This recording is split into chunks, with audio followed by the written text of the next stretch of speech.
So let me clue you in on how my nights go most times. The wife falls asleep, I'm like, I made a little snack and watch a little YouTube video. And then this immense guilt sets in and I'm like, should I be talking about this? Should I like give my opinion on this? Should this go on the React channel? Is this like, and the answer is yes. The answer is yes, I should be. Because that video that I was watching was Eddie Hall doing MMA with Tom Aspinall. So yeah, I'm interested and I think you'd be interested too. We've seen the world's strongest man do sumo. Now let's check out his MMA skills. Hey guys, I'm the world's strongest man and today... Hey world's strongest man, I'm Seth. I'm man, fellow YouTuber. And a pro MMA fighter. Ooh. That leg kick's not looking super pretty right off the bat. Let's give it some time. Let's see. Ooh. Ooh. Gosh, could you imagine? Could you imagine having Eddie Hall in side control on top of you? Oh, that would be brutal. Gosh. He could probably bench press you off of him. You could probably be inside control yourself and he would just... Yeah, that's better. Hey Edward, if this is you, hey look, I know YouTube's good money, right? Especially at however many views you're getting. I get it, okay? You don't have to do all that, man. You could just like get a sponsor or something. You know, talk to some people, get an agent. You don't have to subject yourself to Tom, you know, Tom Aspinall, you know? Zing! That might be the best line I've ever had. Give it some. Hey guys, welcome back to the channel. That's illegal in MMA. Right now, I am in an MMA gym, fighting for fitness, and I'm with the top 4 ranked heavyweight UFC bad boy, Tom Aspinall. How big are you? What's your height, your weight, your stats? I was just thinking, man, to be this tall, be this big, and be well built, it's pretty cool. I bet that's nice. I'm not as tall. I'm probably the same height as Eddie Hall if I had to guess. Nope, never mind. Eddie Hall's 6'3". What would that make Tom Aspinall? 6'11", 6'13"? Golly. I'm 6'5", about 115 kilos. Now wait a minute. That's not a 2-inch height difference. Somebody's lying. See, this says 6'2"-ish. 370 pounds! Great googly moogly. I'm sure this is gonna be a good video. Watch Eddie's video if you'd like to watch Eddie's video. You're not watching Eddie's video right now. You're watching me talk and eat seaweed. All you're gonna do is throw a couple of jabs, but throw the jabs. All the jabs are for is like, just to take my attention. You know what I mean? You're not like slamming them in. Take their attention. Fake it. Go there. Like a Dutch style roundhouse too. Ooh, nice. Not bad. Nice. Ooh, nice. Not the worst roundhouse kick to start it off. Ooh, this right here is gonna make it really hard for him to throw the kick afterwards. The fact that he jabbed and then his whole body's turned and this foot is way behind, this foot's gotta come around to kick. Right now, this foot is in the way, which makes it really hard for this one to come over and around. Yeah, see, we're not really getting any movement with his foot right now, which is fine, but he doesn't quite know the range of his kicks. He knows the range of his punches because he's boxed a fair amount, but right now he's really close when he's landing this kick. This is supposed to be a fast kick, it's gonna have some range to it, but right now he's just a little too crowded, which is kind of like bunching up his whole body because it has to be in a smaller proximity. When you throw the low kick, you either want to go over the top with the head, or you want to throw it over this side, because if you throw the low kick and your head stays in the middle, Wow! throw this straight back, so... Nice. I think I would be like, okay, but not that far. Stay a little bit lighter on your feet. Ooh, nice. Ooh. Man, kicks are hard. Take this time, instead of going for the kick, step the right leg forward and go with the head right in the middle of the chest there. Right. So ideally, you need to be knocking them kind of off base. You've got to be like this. You know, there, knock them off base a little bit. So my single leg, my double leg, it's awful. It's terrible. So we're just gonna watch. Kicks, I can kick with the best of them. Single leg, double leg, nope. Uchimata, like a little judo, a little sumo. I can talk about that. You're not so much with the singles. Right in the middle. We'll work it with the jabs a little bit. Yep. That's excellent. That's really good. Yep. Bam. Could you imagine Eddie Hall putting his, enough of the fan. It doesn't need to be cool. Thank you. Could you imagine Eddie Hall just running his 370-pound backed forehead through your chest while he pulls your legs through? You're not doing anything. If he gets a hold of you, like you're not moving. With a little bit of instruction, Eddie Hall would take your arms, rip them off, put them inside every hole you can think of. Actually, he could take your arm off and then like a cooked chicken wing, like a flat, he could take the bone out of your arm. Like a clean rib, like a well-cooked rib where it just kind of falls off. He could do that. I think. I don't know. He's pretty strong. This time you're going to go either leg kick or picking up the single. Ooh, he's going to make him pick. I'll just leave it up to you, so it's going to be like this. So I'll be moving around all the time. This, you've got to take right. So you go there, there, and you go again. There, there. For our clients? Man, I hate ads. Ads are dumb. Hayabusa gloves. Hayabusa's got a wide range of these amazing gloves that are like quality. Heck, I even have 2 different types of Captain America gloves. These gloves are really sick. They didn't sponsor this video, but if you put in Sensei Set 10, it'll get you 10% off whenever you go to Hayabusa. Seriously, these gloves are actually really good. They've got double wrist protection. Keeps your wrists nice and safe. I don't even wear wraps whenever I hit the bag. I've never had one pair that I was like, I need to throw these away. They last for a very long time. If you want, there's a link down below. You can get 10% off. If you're thinking about getting a new pair of gloves, you know, something to think about. Like if you look at the best people in any combat sport, they're always like smart people.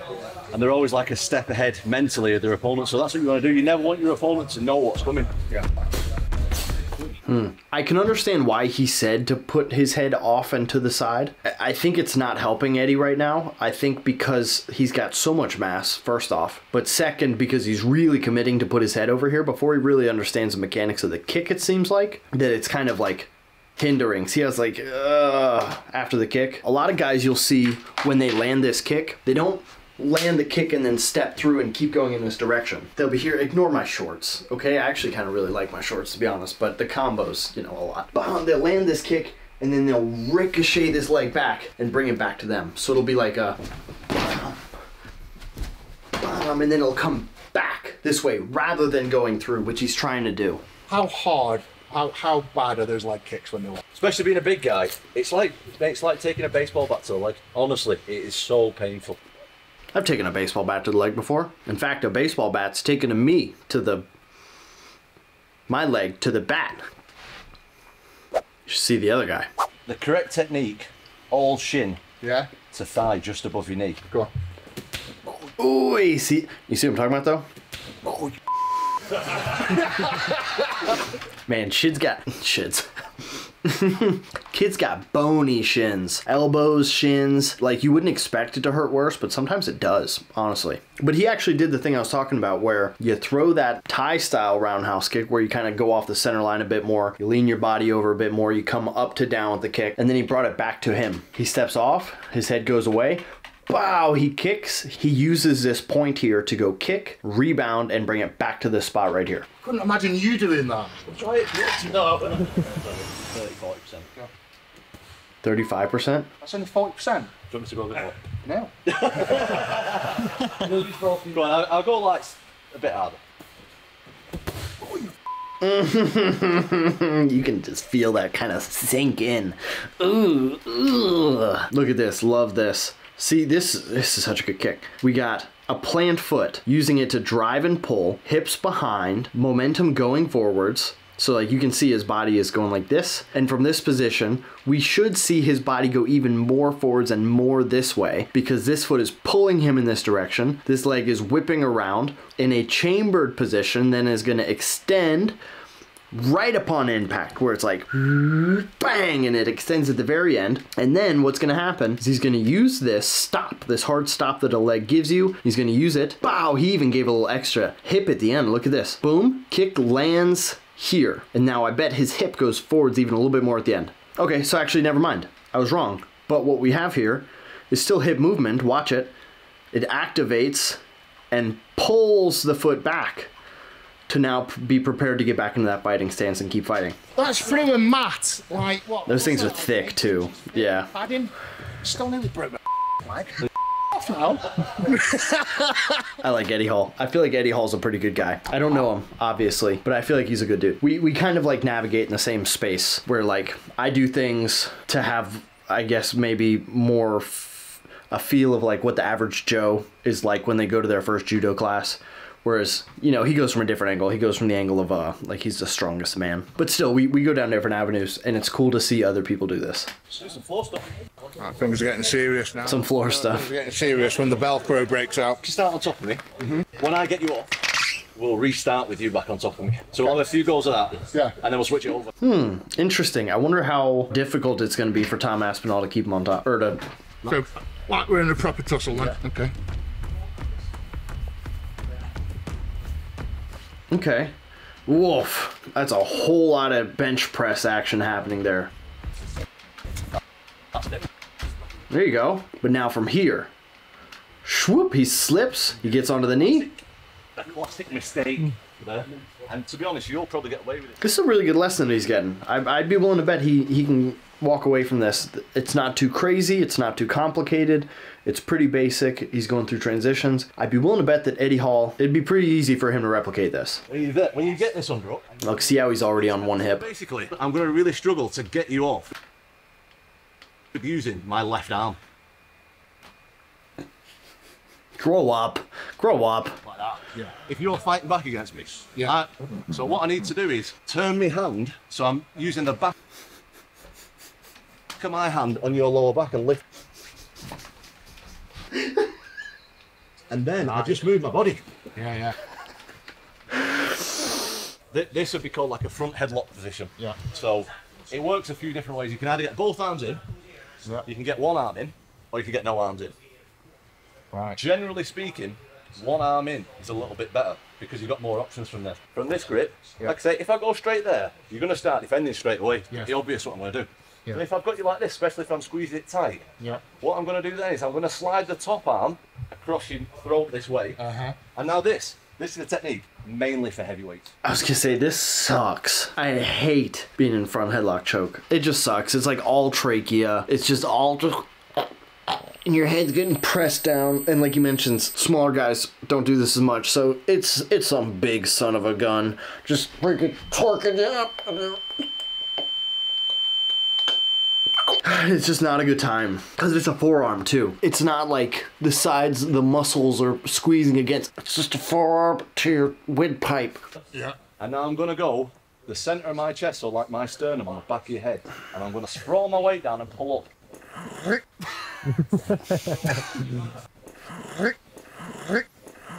I'm pushing through my feet. I know you can't really see there, Eddie. Yeah. So all the way pushing on the back forward. of my neck. I'm pulling up.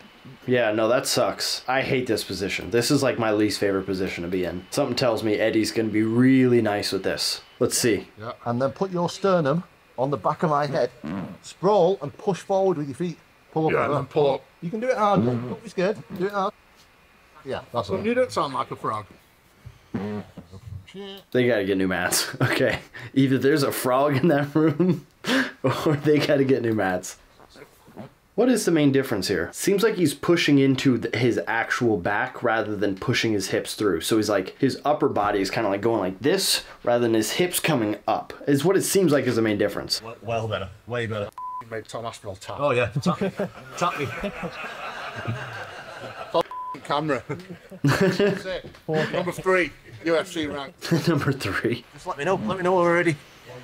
Let me wear you out a bit first. Right, let's go. Yeah.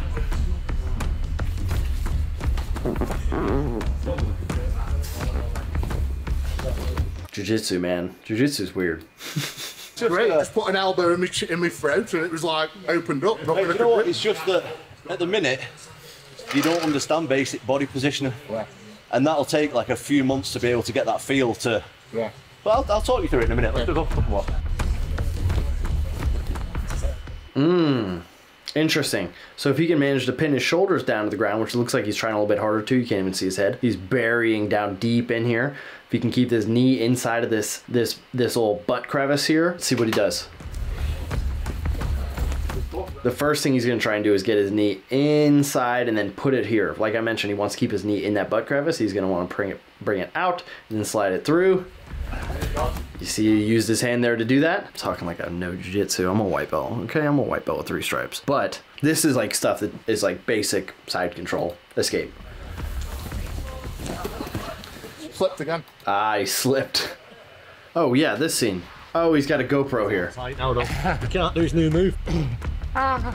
Okay, so when okay, gotcha. So it's his arm. It's his arm. Eddie, sorry for telling you what to do. This is fine, but without context, or I guess I couldn't see his face earlier. I thought that was a butt earlier. It's not. Oh no. Oh no. Is it over? Okay, now it's a little more live. Let's see what he does. This arm, underneath, in between. Get this knee underneath this one. Let's see if he starts making moves here. Come on, big Eddie Hall. Well, he's out tight now, though. He can't do his new move.